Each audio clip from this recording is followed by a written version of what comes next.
Buenas tardes, señores estudiantes. Hoy vamos a trabajar lo correspondiente a las cantidades vectoriales, magnitudes físicas.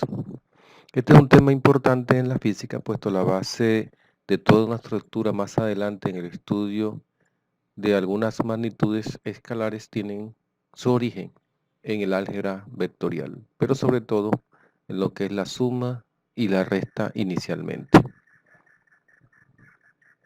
Las magnitudes físicas. Recuerden que magnitud es todo aquel elemento que se pueda medir. Medir es comparar.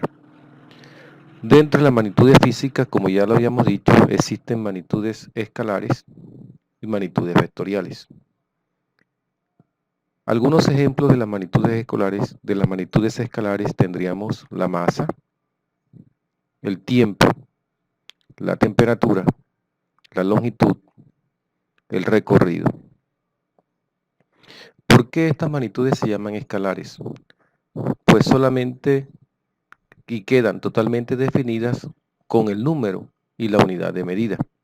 Una masa de 5 kilogramos, un tiempo de 3 horas, una temperatura de 5 grados, la longitud de una persona que mida 1,60 metros y el recorrido. Por ejemplo, miremos el caso de la hormiga que tenemos ahí. En el dibujo la hormiga hizo el siguiente recorrido, pero no nos indica hacia dónde fue ni cómo fue. Dentro de las cantidades vectoriales podemos tener el desplazamiento. Observen que aquí, en este momento, sí podemos definir el desplazamiento porque la hormiga se desplazó esta distancia, desde el punto de origen hasta este punto en la dirección sur-este. La fuerza también es una cantidad vectorial porque necesita magnitud, dirección y sentido.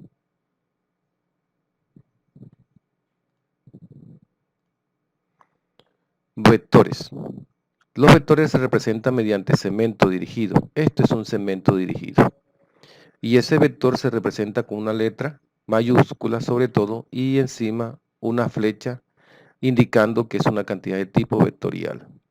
Los elementos de un vector son los siguientes. Cola. La cola es la parte inicial del vector. La cabeza, la parte de la flecha dirigida. La magnitud. La magnitud es el tamaño del vector, el largo del vector, el módulo del vector. La dirección. La dirección la define o el ángulo de inclinación con relación al eje positivo de las X en posición normal. Ese ángulo le hemos llamado θ en nuestra imagen. Y el sentido. El sentido lo da el plano cartesiano o el eje de coordenadas cartesianas norte, sur, este, oeste. Y el punto de aplicación. El punto de aplicación de un vector es interesante porque dependiendo de dónde se aplique, usted tendrá una rotación, si se aplica fuerza, o una traslación pura. Suma de vectores. Para sumar se trasladan los vectores con sus mismas características de magnitud, dirección y sentido, ubicando la cola del siguiente vector sobre la cabeza del vector anterior. El vector resultante es el que une la cola del primer vector con la cabeza del último vector. Por ejemplo, vamos a sumar inicialmente vectores que tienen igual dirección y sentido. Aquí tenemos un vector A, aquí un vector B. El vector A más B sería este vector. Observen que primero ubicamos el vector A. Miren que el vector B, la cola del segundo vector va sobre la cabeza del primero. Y el resultante, que lo vamos a dibujar en fucsia, es el que une la cola del primer vector con la cabeza del último vector. En este caso, como A tiene 2 unidades y B tiene 3 unidades, el vector A más B tiene 1, 2, 3, 4, 5 unidades. Ahora, vectores que tienen igual dirección, pero diferente sentido. Tenemos el vector A con 2 unidades con esta dirección y sentido, y el vector B que tiene 3 unidades en esta dirección y sentido. Y voy a sumar A más B. Observen que se coloca la cola del segundo vector, o sea el marrón, sobre la cabeza del primero azul y miren que da este vector resultante. El vector resultante es el que está en rojo, el que une la cola del primer vector con la cabeza del último vector. Ven que resalta en la imagen.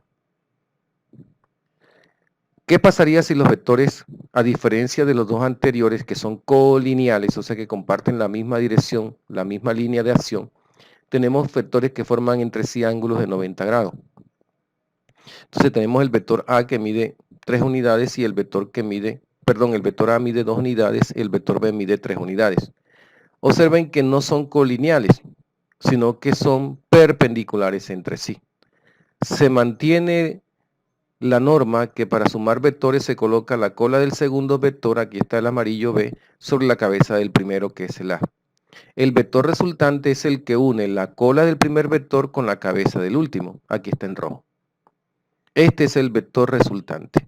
Observen que en esta suma de vectores, 2 más 3 nos da 5, está dando exactamente esta magnitud, 1, 2, 3 y algo. Entonces, la suma de vectores, en este caso, para poder realizarla, se tiene que utilizar el teorema de Pitágoras. Y si forman ángulos diferentes a 90 grados, o sea, también son no colineales, pero no son perpendiculares entre sí, tendríamos el vector A de 2 unidades y el vector B que tiene 3 unidades.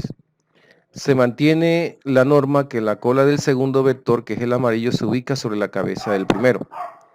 Ahora, el vector resultante es el que une la cola del primer vector con la cabeza del último. Para realizar esta suma, se debe trabajar con la ley del coseno. Muchas gracias por su atención.